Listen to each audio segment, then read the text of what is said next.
자, 오늘도 헬머스 임경빈 작가와 함께합니다. 어서 오세요. 안녕하세요. 예, 쌍방울 대북 송금. 네. 판결 얘기부터 해볼까요? 오늘 1심 판결이 나왔습니다. 이화영 전 경기부지사에 대해서 지금 뭐 이제 구속 기소된 상태인데 1심에서 징역 9년 6개월, 벌금 2억 5천만 원이 선고가 됐습니다. 상당히 좀 높은 형량이 나왔는데 특히 정치권에서 관심을 갖고 있었던 이제 핵심 쟁점은 대북 송금 혐의에 대해서 법원이 어떻게 볼 것인가 하는 부분이었는데 유죄가 선고가 됐습니다. 재판부는 이제 대북 송금 관련해 가지고 김성태 전 쌍방울그룹 회장의 진술에 신빙성이 있다라고 인정을 했습니다. 그래서 이전 부지사가 그 당시에 남북회담 수행 명단에 경기도지사가 누락이 되면서 본인의 어떤 핵심 수행 업무에 있어서 상당한 좀 위기감을 느끼게 됐다. 그래서 압박을 느끼고 경기도 대표단의 방북을 별도로 지속적으로 이제 추진하게 됐다라고 법원에서 이제 판단을 했습니다. 그리고 김성태 전 회장한테 대북 제재만 해소가 되면 큰 사업을 할 수 있다는 취지로 설명을 했고요. 그걸 이제 김 전 회장도 이 말을 신뢰해서 대북 사업을 진행하게 됐다. 그리고 이전 부지사의 요청으로 쌍방울이 송금을 대신 해준 게 아니라면 쌍방울의 대북 사업을 추진한 이유 이거를 납득하기가 어렵다. 그러니까 이제 충분히 소명이 됐다라고 판단을 한 겁니다. 예. 그렇다면 관심사는 이전 부지사였던 판결도 판결이지만 이 판결이 이재명 전 경기도지사 민주당 이재명 대표의 판결과 어떤 연관성을 가질 수 있을까 이 부분일 텐데요. 그렇습니다. 이재명 대표 같은 경우는 이제 이 사안으로 아직 기소가 이루어진 상태는 아니고요. 수사가 여전히 검찰에서 진행 중인데 문제는 이제 이화영 전 부지사의 혐의가 어떻게 법원에서 입증이 되느냐에 따라서 이 연동이 돼 있었다라는 거죠. 근데 이제 오늘 법원이 밝힌 내용을 보니까 마지막에 이렇게 덧붙였습니다. 당시 도지사였던 이재명 더불어민주당 대표에게 직접 보고했느냐 여부는 이 사건과 무관하다라고 이제 구체적인 판단을 별도로 내리지는 않은 겁니다. 그러니까 이제 이화영 전 평화부지사가 이 대북 송금을 하는 과정에 직간접적으로 개입을 하고 이걸 이제 이 일종의 공범으로 참여한 것까지는 확인이 됐는데 이 사안을 그 당시 도지사한테 보고를 했는지 혹은 뭐 승인을 받고 움직였는지 이런 여부에 대해서는 판단하지 않는다. 그건 이제 별도 판단을 받아야 된다라는 이제 취지로 보이는 대목이고요. 이전 부지사 같은 경우는 지난해 6월에 검찰에서는 이재명 당시 도지사가 대북 송금 사실을 보고받았다. 내가 보고를 했다. 이렇게 진술을 했었는데 이후에는 이 진술을 뒤집어서 검찰에 별도 회유가 있었다. 그래서 내가 이제 그 회유 때문에 허위 진술하는 것이다. 라고 주장을 하고 있는 상황이기 때문에 아직까지는 이재명 대표가 이 관련 보고를 받았다는 게 이제 확인된 적은 없는 뭐 그런 상황이라고 볼 수 있겠습니다. 이거랑 관련된 게 그 연호의 술 파티죠? 그러니까? 그렇습니다. 이제 구치소에서 이화영 부지사하고 이제 김성태 전 회장을 이제 비롯해서 몇몇 인물들을 이제 모아놓고 검찰이 일종의 이제 뭐 술 파티를 열어주고 특혜를 제공하면서 회유를 했다라는 주장을 이화영 그러니까 진술을 전 부지사 쪽에서 마치기 위한 회유를 했다. 그렇습니다. 이화영 전 부지사 쪽에서 그렇게 주장을 하고 있는데 여기에 대해서 지금 이제 민주당 같은 경우는 특검법을 이제 발의를 해놓은 상태이기 때문에요. 이 사안도 이제 이게 얼마나 그 진술의 신빙성을 담보할 수 있을 것이냐와 또 연결되는 사안이라서 지켜봐야 되는 사안입니다. 그러니까 검찰에 대한 특검법을 발효시켜 놓은 거죠?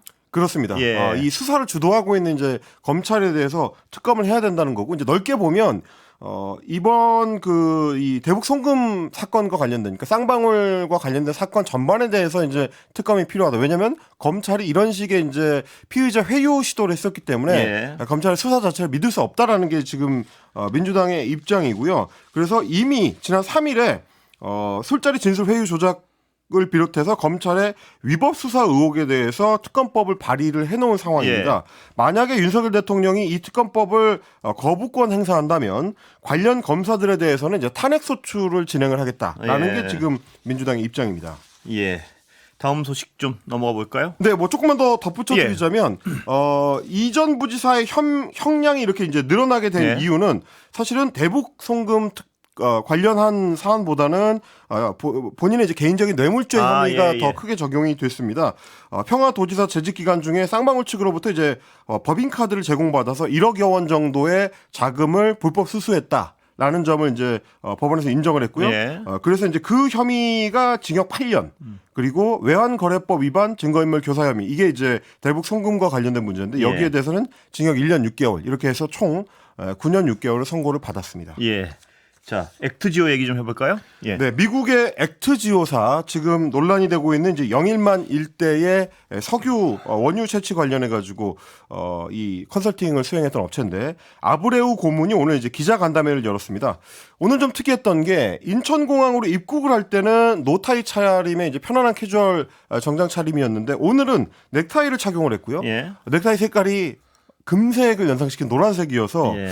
뭔가 좀 특별한 메시지를 담으려고 했던 거 아니라는 해석을 무슨 메시지로 의심하십니까? 금맥처럼 이제 보일 수 있는 뭔가 그런 이미지 연출한 거 아니냐라는 게 이제 일부 언론 보도를 통해서 예. 나왔는데 뭐 그걸 이제 확인한 건 아니기 뭐 때문에요. 그렇게 생각할 수도 있겠죠. 예. 좀 이제 특이한 점이었다라는 점을 말씀을 드리고 동해의 이제 심해 유전과 관련해 가지고 20% 성공률이란 거를 뭐 언론에서도 굉장히 중요하게 다뤘었고 저희도 몇 번 언급을 드렸었는데 확률로 보면은 상당히 높은 편에 속할 수 있다라고 네. 말씀드렸는데 이 20% 성공률이라는 거는 5개의 유망 구조를 대상으로 시추를 해봤을 때 하나의 유망 구조에서 석유를 찾을 가능성이 있다는 뜻이다. 예. 그러니까 시추 구멍을 5개를 뚫으면 그중에 1개는 실제로 원유가 나올 수도 있다라는 얘기라고 설명을 했습니다. 근데 그거는 굳이 설명을 하지 않아도 예. 확률에 대해서 이제 알고 있는, 그러니까 산수를 알고 있는 이제 국민들이라면 당연히 알 수 있는 확률 20%는 5개 중에 하나는 맞는다라는 예. 얘기니까요.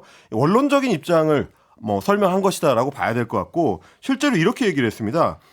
유망성에 대해서는 상당히 좀 높게 판단하는데 다만 오해하면 안 될 것이 20%의 성공 가능성이 있다는 말은 즉 80%의 실패 가능성이 있다는 말과 같다. 이런 얘기입니다. 이거 역시 마찬가지죠. 누구나 알 수 있는 예. 얘기긴 한데 동어 반복인데요. 예. 네, 어쨌든 이 성공 가능성이 상당히 높다라고 예측을 했었던 그 컨설팅 업체의 대표가 직접 나서서 실패 가능성도 80%다라고 이야기를 한 거기 때문에 이 발언 직후에 우리 주식시장에서 그동안 상당히 좀 수혜주로 꼽혔었던 예. 관련 주식들, 석유 관련 주식들이나 가스 관련 주식들이 일제히 급락하는 양상이 좀 나타났습니다. 예.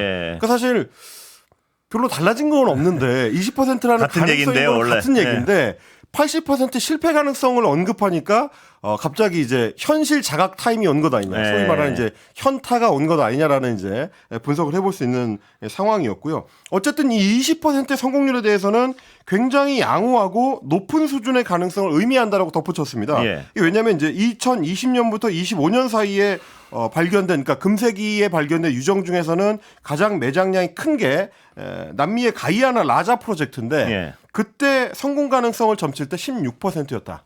그러니까 그때랑 비교해 보면 지금의 20% 동해 분지의 가능성은 리자 유전 프로젝트와 동일한 유형의 트랩, 집안 구조 뭐 이런 것들을 갖추고 있는 거기 때문에 뭐 본인은 상당히 좀 가능성이 높은 걸로 본다. 이렇게 이제 강조를 또 했습니다.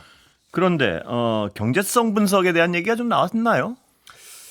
경제성 분석을 이제 구체적으로 이제 언급하는 대목은 뭐 따로 이제 제가 이제 보지는 못했는데 제가 좀 잠시 후에요. 네.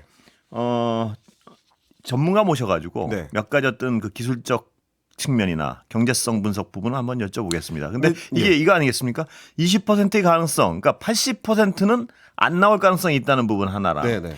나오더라도 묻혀 있더라도 그걸 시추하는데 드는 비용이 심하면 뭐 기하급수적으로 늘어날 수 있다는 거 아니겠습니까? 네네. 그 부분을 과연 어떻게 검증을 할 수 있느냐. 그러니까 있어도 못 파는 경우도 생길 것이고 또 팠다가 손해만 보는 경우도 생길 것이다. 네. 이런 어떤 부분. 그리고 제가 궁금한 거는요. 이렇게 중요한 거 앞으로 수천억 원이 들어갈 사업인데 네. 크로스 체크는 왜 안 되나? 이 다른 어떤 이 업체 자체가 굉장히 영세하다는 의심을 받고 있지 않습니까? 그렇다면 크로스 체크를 해보면 이 막대한 규모의 국고가 들어갈 사업인데 왜 다른 어떤 굴지의 회사에 다시 한번 자료 분석을 맡기면 안 되나? 뭐 이런 질문을 해보겠습니다. 이따가. 일단 이제 그 후반에 질문해 주신 부분들에 대해서는 대부분 오늘 질문이 실제로 나왔고요. 예. 거기에 대해서 이제 이 아브레우 대표도 그 답변을 좀 했는데 일단 경제성 부분 같은 경우는 뭐 저도 이제 오늘 예. 취재를 좀 해보니까 석유공사하고 이 액트지오 사이에 뭐 비밀 협약 같은 게 또 추가로 있기 때문에 그 부분에 대해서는 이제 언급하는 게 조심스럽다라고 이제 공항에서 한번 밝힌 바가 있고 예. 다만 경제성이라는 부분을 평가하려면 뭐가 추가로 필요하냐면 시추를 해봤을 때 예. 실제로 그 집안 안에 석유가 있느냐 없느냐. 원유가 있느냐 없느냐를 따져봐야 되고 그 원유의 품질이 어느 정도 수준이냐. 이거를 채굴할 필요가 있을 정도로 양질의 원유냐 아니냐. 뭐 이런 것도 나오는 거고요. 채굴을 하더라도 다른 곳 유전에서 이제 발굴되는 원유들하고 비교했을 때 그 원유의 질이 어느 정도 수준이냐. 이거에 따라서 이제 경제성 평가가 조금씩 달라질 수 있는 거기 때문에 그거는 이제 시추 작업하고 같이 가야 된다라는 게 이제 대체적인 전문가들의 언급이긴 합니다. 그러니까 지금 이제 액트지오가 평가한 것은 이 집안 아래에 원유가 있을 가능성이 있느냐. 집안이 그런 어떤 성격을 가지고 있느냐라는 부분과 그 가능성이 몇 퍼센트냐. 이 정도일 건데 가능성이 있고 그게 한 20%다. 라고 이제 평가를 한 거고요. 말씀하셨던 부분. 그러면 다른 조금 더 유력한 혹은 이제 규모가 큰 업체들하고 좀 크로스 체크를 해보는 게 좋지 않겠느냐. 여러 업체에 맡기는 게 좋지 않겠느냐라는 질문이 있었는데 뭐 여기에 대해서 이제 석유공사 측은 기밀 유지 때문에 교차 검증을 하지 않고 한 개 업체에 맡긴 것이다라고 설명을 했습니다. 석유 업계에서는 이제 복수의 업체에 의뢰해가지고 이런 데이터 분석을 하는 경우는 거의 없다. 그게 저도 그 부분을 읽었는데요. 잘 이해가 안 가요. 무슨 말인지. 이 뭐 문장의 뜻은 알겠는데 그게 왜 기밀 유지 사항인지 한번 이따 그래서 전문가에게 한번 자세히 여쭤보겠습니다. 뭐 그건 이제 필요할 것 같긴 합니다. 석유공사의 이제 설명은 일단 이랬다는 거고 그리고 규모 같은 경우는 이런 설명이었습니다. 사무실이 개인 자택에 주소 두고 있는 거 맞느냐 이렇게 이제 기자들이 질문을 했는데 이제 아브레우 고문 같은 경우도 그렇다. 액트지오 주소지로 나와 있는 게 우리 집이다. 이게 이제 맞다라고 이제 긍정을 했고 저희 업무에서 필요한 거는 컴퓨터와 소프트웨어와 카메라 정도다. 이 팀 자체가 세계 각지에 흩어져서 별도의 업무를 이제 수행하도록 그 짜여져 있기 때문에 예전처럼 그렇게 이제 큰 회사를 굳이 유지할 필요가 없고 팀 프로젝트에 참여하는 사람들의 이제 전문성이 더 중요하다라는 부분을 강조를 했습니다. 지금 이제 전 세계 석유 관련 회사들이 인력을 대체로 감축하는 추세이기 때문에 실제 전문가들은 회사 밖에서 일하는 경우가 많다라는 설명이었는데 이것도 역시 마찬가지로 안 그런 회사들도 또 있기 때문에 그래서요. 그럼 너무 좀 왜냐하면 한 나라가 달려들어서 수천억 원 규모의 시추 작업을 해야 되는데 그렇습니다. 아무리 흩어져서 아까 전 세계에 흩어져서 재택근무를 하고 있다는 문장을 저도 봤어요. 그러니까 옆에 있던 동료가 무슨 미션 임파서블도 아니고 전 세계에 흩어져서 그렇게 일을 하냐 이 중요한 일을 모여서 하지 이런 어떤 상식적인 수준에서 이 의문들 이런 것도 이따 한번 자세히 한번 확인해 보겠습니다. 알겠습니다. 다만 이제 이런 어떤 분석 프로젝트 같은 경우는 그런 식으로 일을 하는 경우들이 경우도 있다. 있다고 합니다. 그런데 이런 워낙 프로젝트가 크다 보니까 국민들은 뭐 그럴 수도 있죠. 그럴 수도 있지만 좀 더 큰 데서 굴지의 어떤 회사에서 누구나 봐도 이 회사는 신뢰성이 있다. 이런 어떤 굴지에 좀 모여서 일하는 데다가 그죠. 제대로 다시 한번 이 자료 분석은 그렇게 큰 수천억 원이 들지는 않지 않겠습니까? 잘은 몰라도 이따 다시 그것도 여쭤볼 텐데요. 사실 이제 그 부분이 얼마 전 시사인의 보도를 통해서 알려진 그러니까 호주 최대 석유 회사인 우드사이드는 이 프로젝트를 포기하고 엑시트를 했는데 왜 다른 작은 회사에서는 이게 가망성이 높은 프로젝트라고 이제 판단했느냐? 이 차이가 어디서 오는 거냐라는 질문도 오늘 있었는데요. 우드사이드하고 이제 본인의 회사인 액트지오의 케이스를 좀 비교를 한 게 뭐였냐면 우드사이드는 한국에서 조기 철수를 결정을 했기 때문에 그러니까 사업성에 대한 판단을 너무 일찍 내렸기 때문에 탐사 자료를 심층 분석할 수 있는 시간적 여유가 없었다. 근데 우리는 이제 심층 분석을 이제 추가로 했기 때문에 거기서 이제 새로운 가능성을 발견하게 된 거다라고 이제 설명을 했고요.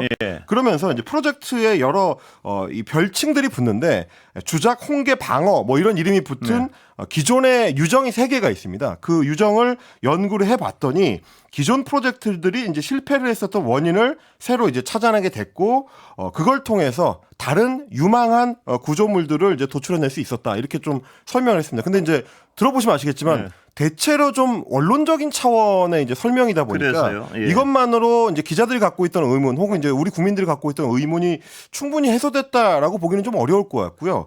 저도 오늘 이제 그 기자회견을 실시간으로 봤는데 전반적으로 좀 다소 보수적인 그 어떤 포지션에서 답변을 한다라는 인상을 좀 받았습니다. 20%의 가능성이라는 거는 80% 실패 가능성을 담고 있는 것이다라는 설명도 사실 굉장히 좀 보수적으로 이야기를 하는 거고 또 하나는 뭐였냐면 탄화수소 그러니까 이제 석유라든지 가스가 누적돼 있다는 사실을 직접적으로 찾아내지 못한 거 이게 이 프로젝트의 리스크다 이렇게 설명을 했습니다. 근데 그 리스크를 해소하려면 어떻게 해야 되느냐 시추를 해서 실제로 확인을 해봐야 된다라는 설명인데 그거 역시 마찬가지로 너무 당연한 이야기라서 가능성을 보고 시추를 해서 탄화수소인 석유와 가스를 확인하면 프로젝트는 성공이거든요. 그렇죠. 그러면 그건 이제 굳이 언급할 필요가 없는 네. 너무 당연한 얘기라서 대체적으로 좀 그 방어적인 입장에서 뭐 기자간담회를 한다라는 느낌을 좀 받았습니다. 근데 국민들이 가장 걱정하는 건 이거 아니겠습니까? 여기서 20%의 가능성이라 그러는데 80%의 실패 가능성이요.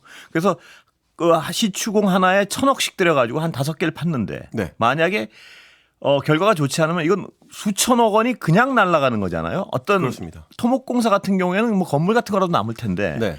이거는 아예 제로가 되는 거 아니겠습니까? 그러면 그렇죠. 엉뚱한 시추회사에 배만 불리고 수천억 원의 또 국민 세금이 그냥 날아갈 위험성이 있는 사업이면 좀 더 왜 검증을 안 할까 하는 어떤 기초적인 의심 이런 부분에 대해서 이따 전문가한테 한번 좀 자세히 여쭤보겠습니다. 왜 더 어떤 교차 검증이 불가능한 것인지. 그러니까 이 교차 검증이 처음에는 뭐 기밀 유지 때문에 저 회사랑 같이 하면 우리는 안 해 이럴 수가 있지만 지금 네. 검증이 끝난 상태 아닌가 한 그렇죠. 회사. 예. 그럼 이 결과를 가지고 자료는 다 있을 것이고 세계 굴지 회사에 왜 다시 맡기지 못하는지 이제 그런 어떤 룰이 있는지 한번 자세히 여쭤보겠습니다. 네. 예. 다만 이제 오늘 아브레유 박사의 설명 혹은 이제 석유공사의 설명에서도 나온 이야기인데 예. 이런 어떤 석유 프로젝트 같은 경우는 굉장히 좀 장기간에 걸친 프로젝트고 중간중간에 실패가 누적되다가 결국 이제 한 번 성공을 하게 되면 막대한 이득을 얻는 거기 때문에 실패를 대부분 이제 상정해놓고 하는 프로젝트들이 많다. 그러다 보니까 이제 우리도 공기업인 석유공사를 통해서 이제 프로젝트를 발주하거나 추진하는 경우들이 있기 때문에 그 부분에 대한 이제 감안은 필요하다는 설명은 있습니다. 다만 이제 그런 설명을 받아들이는 업계의 전문가들도 공통적으로 어떤 부분을 지적하느냐 하면 보통은 그래서 그런 프로젝트는 석유공사나 혹은 이제 관계부처인 산자부에서 추진하도록 내버려 두는 경우가 많은데 여기에 이제 대통령이 직접 끼어들거나 혹은 정부가 직접적으로 마치 정부의 프로젝트인 것처럼 할 때 그때 정치적인 문제로 비화될 수 있다. 이 부분은 좀 지적하고 있습니다. 예. 자, 정치 얘기로 좀 가볼까요? 여야 원구성 합의 안 됐죠? 네, 22대 국회 원구성의 법정 시한이 오늘인데요. 오늘도 합의안 도출에 실패를 했습니다. 국회의장 우원식 의장이 이제 오늘 주도를 해서 여야 원내대표를 만나게 할 것이다라는 얘기가 있었는데 아예 이제 국민의힘에서 거부를 하는 바람에 회동 자체가 무산이 됐습니다. 그러니까 뭐 서로의 입장을 확인할 기회도 없었고요. 일단 지금 이제 법사위하고 운영위원회, 과학기술정보방송통신위원회 과방이라고 하는데 요 세 가지 이제 상임위원장은 어떻게 할 것인가가 쟁점입니다만 조금 전에 이제 민주당 쪽에서 11개 상임위원회의 위원장 후보를 국회의장한테 이제 제출했고 국회 사무처에 제출했다라는 발표를 했습니다. 그렇다라는 얘기는 사실상 국민의힘이 협상에 임하지 않더라도 일정에 맞춰서 진행을 하겠다라는 의지를 민주당이 이제 밝힌 상황이고요. 그렇게 되면 아마도 다음 주, 그러니까 10일에 본회의를 개최를 해서 상임위원장을 일단 선출하는 쪽으로 민주당이나 혹은 이제 우원식 의장이 추진하게 될 걸로 지금 보이는 상황입니다. 국민의힘에서는 좀 강하게 반발을 하고 있는데 오는 10일에 의원총회를 열어가지고 원구성 협상 대응 방안을 일단 논의를 하고 그러고 나서 여야 원내대표 회동을 재개할지 여부를 결정하겠다. 재개를 하겠다는 아닙니다. 일단 의원총회를 열어서 어떻게 할지 결정하겠다라는 입장을 밝혀놓고 있는데 민주당은 반대로 10일에 본회의를 열어가지고 상임위원장 선출하겠다는 거기 때문에 이렇게 되면 사실상 여야가 정면 충돌하는 양상으로 흘러가게 되는 그런 상황으로 가고 있습니다. 예, 오늘 여기까지 들어야 될 것 같습니다. 시간 보니까. 예, 임경민 작가 잘 들었습니다. 고맙습니다. 예.